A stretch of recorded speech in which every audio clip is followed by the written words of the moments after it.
thanks to Anne Reiselbach, the jury, and the league in general for hosting this wonderful forum for these projects. The person who is not here, who deserves a great deal of thanks, is Anne Buttenwieser, who is the client for the floating swimming pool. And her Neptune Foundation spent, well, it's really 25 years getting the idea going, but 7 years since hiring us in 1999 to design the pool. So without her, without the persistence of the team members, including engineers and pool consultants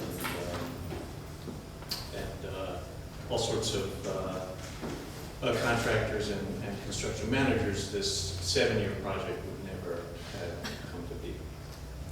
And I'm under strict orders to stay to 20 minutes. So to compress 7 years in 20 minutes, it's possible. So I brought a lot of slides, but I'm going to move through them very quickly. Ultimately, Anne's idea to bring people down to the waterfront, New Yorkers are surrounded by water, but it's very difficult for us to get there. And then there's not much to do when you do get there because you can't swim in the water because it's not deep enough. Hopefully in the next few years, with the push from our political and civic leaders, that water will be swimmable. In the meantime, the floating swimming pool provides a place for kids in neighborhoods that don't have adequate pool facilities to swim. And as you know, it's kind of a mobile recreation here. It moves around each summer to different communities, serving those communities.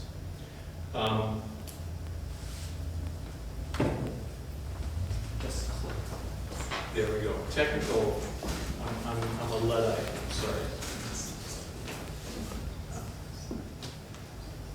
So do you go ahead, just this. So for most of the 7 years, this was the image that we presented to the public.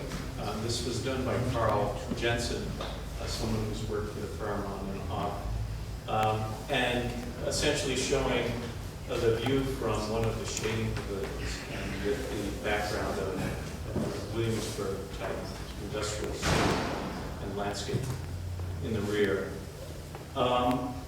And while the last time I spoke about the project was in fact in this room in 2004, this was about as far as we've gotten. So the good news is now, 5 years later, I have some more developed images to show. Before I show them, I need to go back a couple years because the project started with Anne, but Anne got involved because she'd seen a project that I tried to get built in 1995, which was called the Floating Theater. And this was meant to be an outdoor Shakespearean theater in a way that floated around from place to place. This was the image I showed people at one point with Charles McKinney. We approached Community Board 8 on the Upper West Side and were met with tremendous resistance. Why do we need a theater? Who told you to bring us a theater? This is going to bring us all sorts of folks from all over Manhattan and even the Bronx that may come down into our neighborhood to watch theater. And then there was a little article in the New York Times after this community board meeting that said, many boos, few cheers for La Scala on the Hudson. It was discouraging, but we put it on the shelf for a while. Anne called a couple years later and said, listen, we don't really want to build a theater, but we have an idea about building a floating pool. Would you be interested? Of course, I said yes. I had absolutely no idea what I was doing, but I figured I could call the right people to help out. And as it turns out, Anne had been researching for her thesis the floating baths of the turn of the century in New York City. There were 13 of these wood pontoon structures that were moored generally off poorer tenement neighborhoods around New York City and served both to give kids a place to go, to learn how to swim, but ultimately to bathe, because the sanitary facilities in these tenements were not, as you know, a high grade.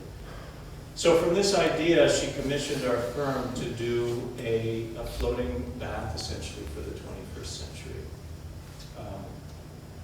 We wish we could swim in the East River like these kids were back then, but we can't. At the very beginning, and just sort of the sense of what we do in our firm is we make urban spaces. We think everything should be urban. At one point, I was working with Andy Bartle in a partnership called Architrave. We had a rural, totally rural site, and we ended up basically trying to build a house that had a courtyard in the city. There's nothing that I do as an architect that isn't about making urban spaces. It's a kind of obsession. And I think the pool, in terms of design, reflects that kind of obsession. So the courtyard, a gathering of the various pieces of the pool, which, by the way, had a lot to do with the Department of Health. The Department of Health has a whole series of sequences in what you need to do in a public pool in order to get from the entry to the pool itself, and that means passing showers after you go through the changing room, not being able to access the pool with anything from the area where you might be served food. So a whole series of relationships were required based on the Department of Health requirements. But ultimately, what we wanted to do, a pool is a pool. It's a big tub filled with water, but ultimately what you want to make is a little city surrounding the pool. So that, I think, is the basic idea.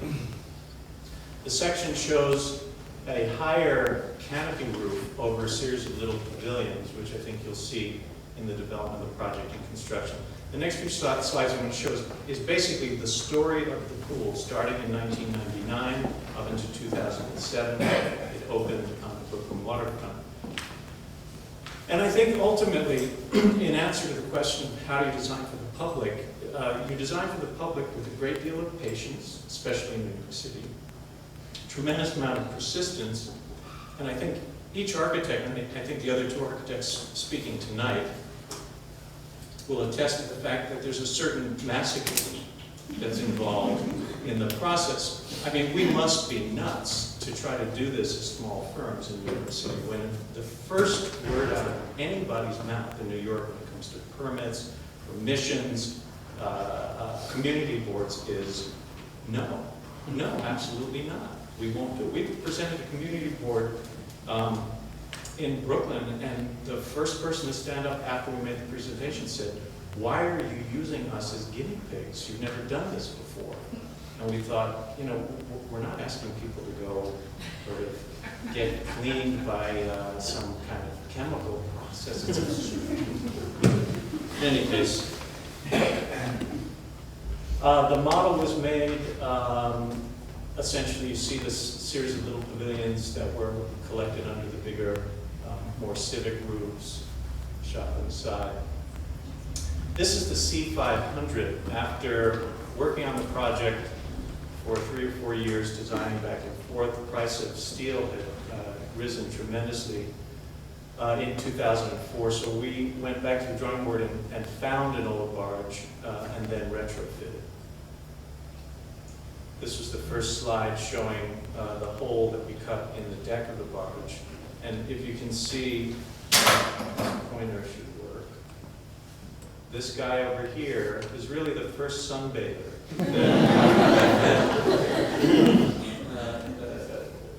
being part of this the pool scene. A few months later, we built the little pavilions, each one with these funny little skylights. And this, by the way, is in Louisiana. This was the only place, one of the boat yards that we found that could do the construction in steel using shipyard technology, which we learned about very rapidly, which had nothing to do with the kind of details that we've been coming up with. But we learned a great deal about how things are done in the shipyard.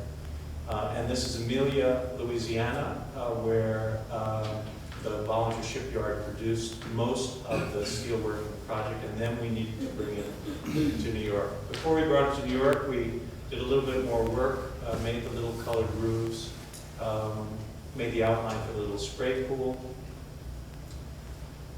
And the verticals that you're seeing here are called stiffeners, and they were welded to the sides of these little pavilions to accept the concrete siding board that we're using for the siding of the pavilions. This is our little beauty shot before leaving Louisiana, and this is a little map showing the route. We were a little unsure about whether we were going to make it. It actually was hurricane season. We'd already gotten through Katrina, and she put us back by a year. But we hugged the coast. It came up. The only problem in coming up eventually, there we are underneath the Verrazzano and the Brooklyn, was where to park. We ended up parking at Pier 2 across on the Brooklyn waterfront, but without permission from the Department of Environmental Conservation. They were still working on deciding whether this was an appropriate use of the waterfront. And while they thought it was a nice idea, if we didn't have the Department of Parks and Recreation helping us along, we never would have gotten this permitted. As it turns out, we've only gotten it permitted. We did not get it permitted in time for the 2007 season. We ended up having to pay a huge fine to the state, even though the state worked with us to open it. The DEC has a very, very strict set of rules about what is appropriate, what isn't appropriate waterfront. We were supposed to be casting too much of a shadow on the fish, which I guess exist underneath the East River, but whatever it was, we had to accommodate their rules and regs. So here was the swimming pool, finally with its canopy attached, being moved into place on Pier 4, which is a wonderful site for us, but really a site that came at the very last minute. We moved it to New York without having a place to put it. And the city and the state got together and said, listen, it's the beginning of Brooklyn Bridge Park, might be a great way to get people to come down and see what's in store for them in the next years ahead. There it is docked with the huge 6-foot-high, 90-foot-long aluminum gangways. And this is pretty much the core of the project here. It's a water on water, a pool surrounded by water, and the idea that there are other floating structures in the East River moving by, as well as the Statue of Liberty on the left and the Brooklyn Bridge on the right, made for a pretty intense background. So I'm going to just briefly take you through, in case you haven't been, up the gangway, and then through the little throttle, getting you into the courtyard. There's the courtyard with the spray pool. The siding you can see has been put on. This is stained cement board, very inexpensive, but took the stain in a modeled way, which we like very much. These are cow wall panels that on which we adhered.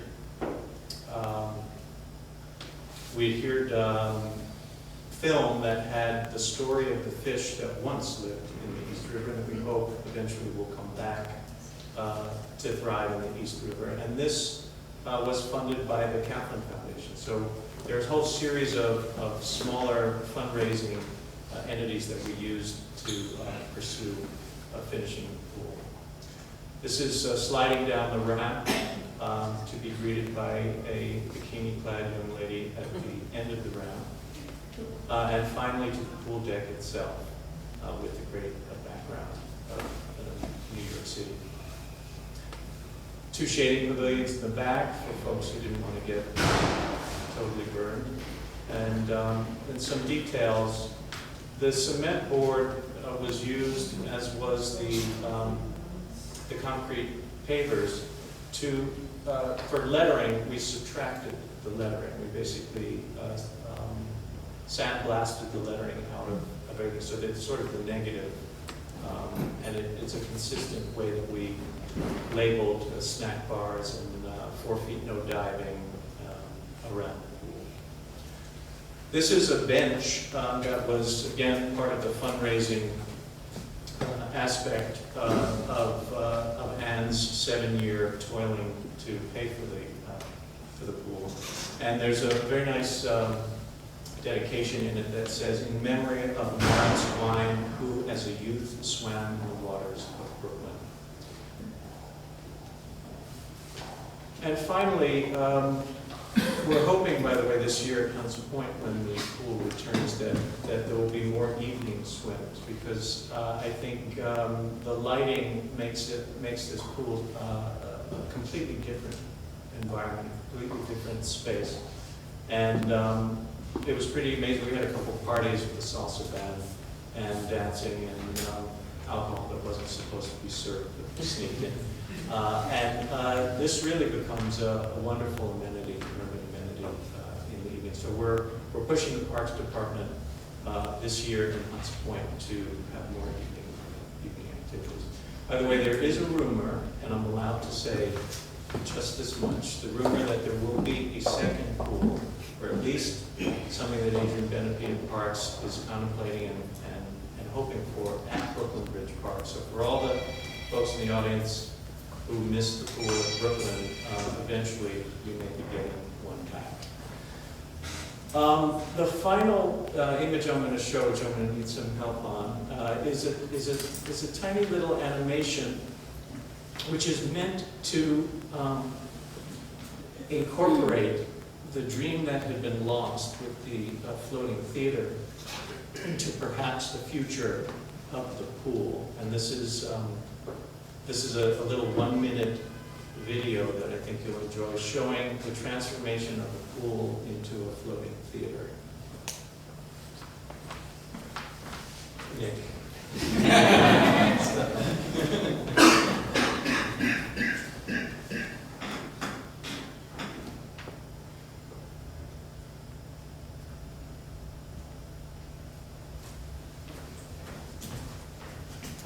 There's supposed to be a soundtrack of people splashing around. That comes later.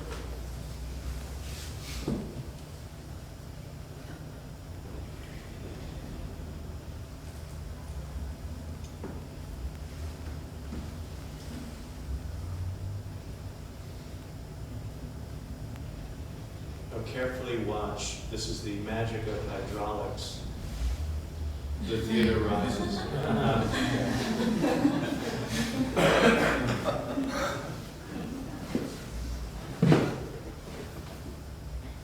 People are still swimming while this is going on.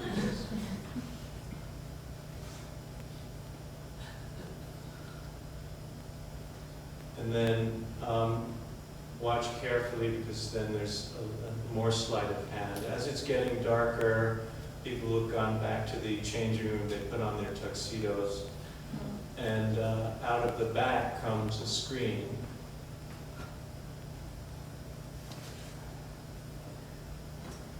And the lights come on, and the little red curtains are drawn in each of the boxes.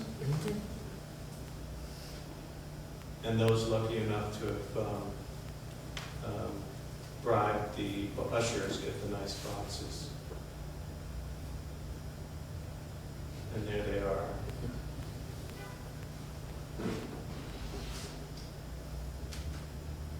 And this is essentially what we can expect to see from that center box looking out over New York City. There are still people in the pool, by the way, sitting on floating chairs. And I want to thank Brian Schulman, who spent the last week animating this film without necessarily knowing how to do it. Anyway, thank you very much.